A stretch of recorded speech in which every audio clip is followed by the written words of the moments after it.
to the stage. He's got a very short name, easy to remember. 2 syllables. Okay. NIK HILL.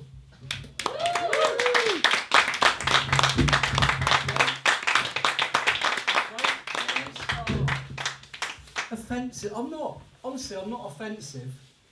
That's yeah. I'm going to get home later, and my wife's going to ask me what was the gig like. And I'll be honest, it's not often I'm lost for words. But tonight might be an exception. I mean, it's just lovely. Polish people, dzień dobry. Yeah, nie rozmawiam po polsku. That's it.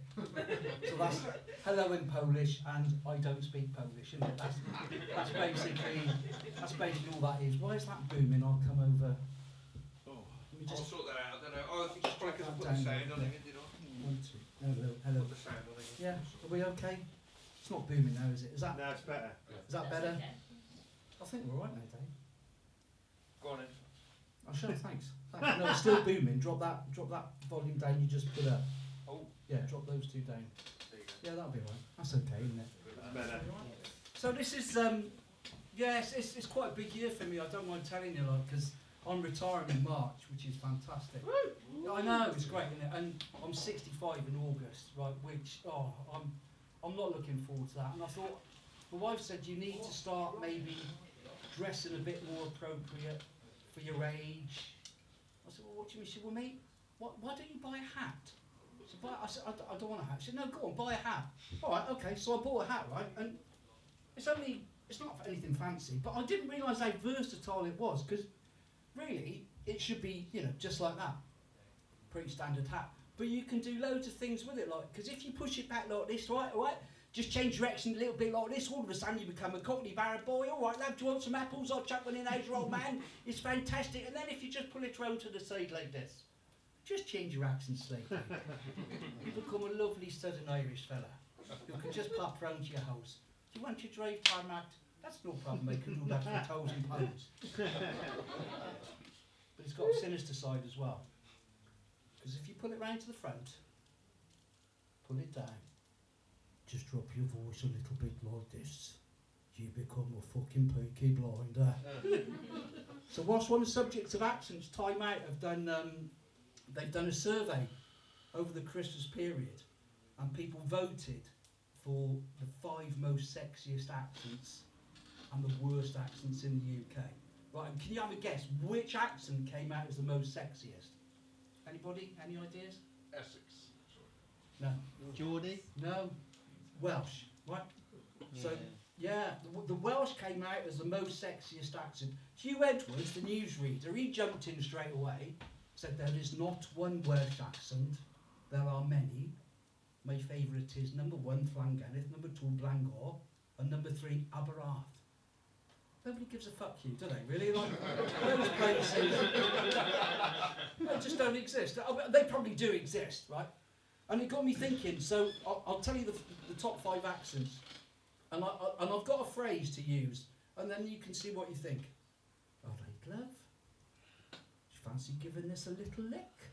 That's pretty sexy, isn't it? Right? That was at number 1.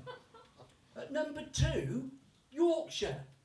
Yorkshire. This is a Yorkshireman saying exactly the same thing. All right, love, get your gums round that, lass. That isn't sexy, is it, ladies? Would you find that sexy if Yorkshireman said that to you? 3rd is the West Country accent, which was just basically a brother asking his sister to do the same job. 4th was Geordie, and 5th was Northern Ireland, right? Northern Ireland. Now, Polish people, I don't know if you know much about Ireland, but you've got that lovely southern accent, which is like really nice and soft and gentle. And Northern Ireland is really feels like that. That's not even sexy, is it?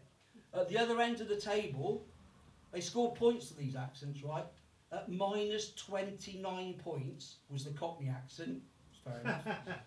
At minus 31 points was the Scouse accent.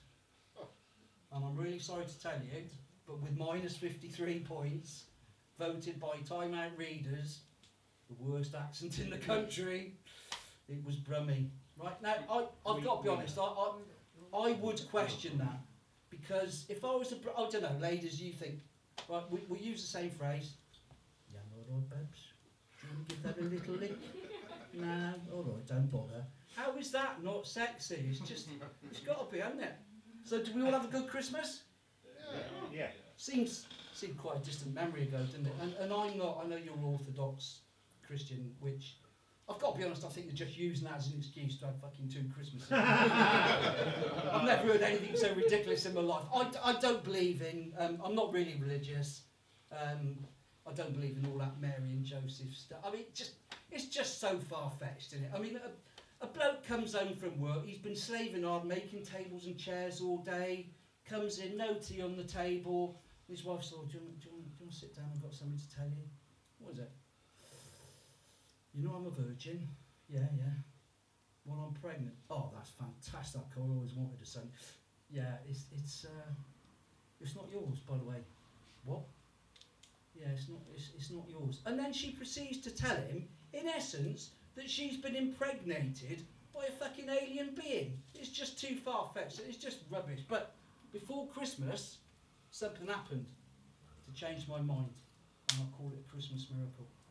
I was doing a gig in Lydney, which is in the Forest of Dean, in Gloucestershire. It was a massive room, like could seat 250. There was only 50 people in there, so everybody was pretty visible. And on the one table, there was about 5 women, and one of them was clearly, she'd had a few, and she was a bit goppy, and she started straight away with just shouting out. And I was polite to her. I tried to shut her up. She wouldn't shut up. First act came on. Sean Percival, I don't know if you know him, he's Brummie. So Sean had a bit of a hard time with her. He couldn't shut her up. We went off. I came back on, do the second bit. She was still being loud. I was, look, you need to shut up, basically. She's ruining the night. Second act came on. James Cook, also another Brummie.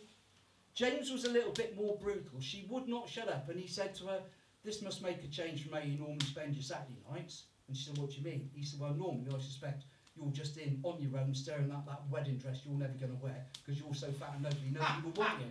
Right? Nothing. She still carried on. We had another break. I came back to do the third bit. I looked down and the table was empty. I thought, oh, fantastic. That's brilliant. That wasn't the miracle because their coats were still there. I was just about to go on and I got a text on my phone from James. I'm in the car park. So is the drunk woman. She's just fallen over and face planted the concrete car park. Broke her nose and gashed her head. Result. And I thought, yeah, all of a sudden I do believe. That's brilliant. So I am looking forward. Well, I say I'm looking forward to retirement. I don't know. Am I looking forward to D-Day, Divorce Day? Because we broke up early for Christmas, and I've spent. When did I? 20th of December we sort of stopped, and I've been my wife. I've been with her every day, every minute of every day since. This is the first time I've been out properly. It's only been 14 days. I've fucking had enough already. I've got. It's been because it started on the Sunday just before Christmas. We had friends round, right? And I made one tiny mistake, a tiny mistake. The woman said, "So you ready for Christmas, Nick?" I'm like, yeah, pretty much so. Lynn was sat there. She said, "All right. What did you just say?" Because obviously she is from Bangladesh. I said, I'm ready for Christmas. Oh, you're ready for Christmas, are you? Yeah. Right. You've got the decorations down, have you? You've got the tree down. You've decorated the tree, have you? You've decorated this whole room, have you? You've done that. You've written all the cards for everybody, have you? You bought all the presents for everybody. Your family, my family, you've done all that, have you? You've bought all the food for Christmas Day, Boxing Day, that horrible 2-week period when nobody really knows what's going on. You've got all the food for that, have you? You've cleaned the house from top to bottom. You've got our bedrooms ready for our guests to arrive. And at that point, I thought, I'll try and put a little joke in. I said, oh, by the way, what time are Mary and Joseph arriving? She's like, don't try and deflect things. You're always trying to do that when I'm being serious. You've done all this. So when you say you're ready for Christmas, what exactly do you mean? All I said was, I've got that book you wanted. And she was like, that's meant to be a surprise, you bastard. So we didn't speak for a week, so every cloud has a silver lining. But doing stand-up means you're quite often, you're driving back home late at night, and it means statistically there's less cars on the road, not so many police about, but sometimes you get stopped. And as I was driving back from that Lindley gig, I got pulled by the police. Right? And I got out of the car, I was being polite, I knew I hadn't done anything wrong, so I was okay. All right, officer? Yeah. So, do you know why I've stopped you? No, not really. Your number plate's dirty. Sorry? Your number plate's dirty. Okay. So I just wiped it. I went, there you go, it's clean now. And is that all right? He went, yeah, but you have got a responsibility to make sure your car's roadworthy. I said, yeah, and you've got a responsibility to be out catching real fucking criminals, so why don't you go and do that? Can I smell cannabis on your breath, sir? I said, don't fucking pull that one, mate. I said, no, you can't. Well, under the Road Traffic Act 1971, Section 23, because I believe you may have been smoking cannabis, I've now got a right to search your vehicle. So I'm going to exercise that right. I'm going to search your vehicle. I said, you carry on. Search my vehicle, you're not going to find anything. So he went and searched my vehicle. And he came out with this. What's this? I said, well, it's a stick. He said, well, I can see it's a stick. What's it for? That's my dog. He said, your dog? I said, yeah. I throw it, he fetches it, he brings it back, I throw it again. Are you familiar with that game? He said, that's very interesting. I said, not really, he's just a dog. He said, no. It's very interesting because that sticker's got no teeth marks on it. I thought, oh, shit. That's because he's a toothless dog.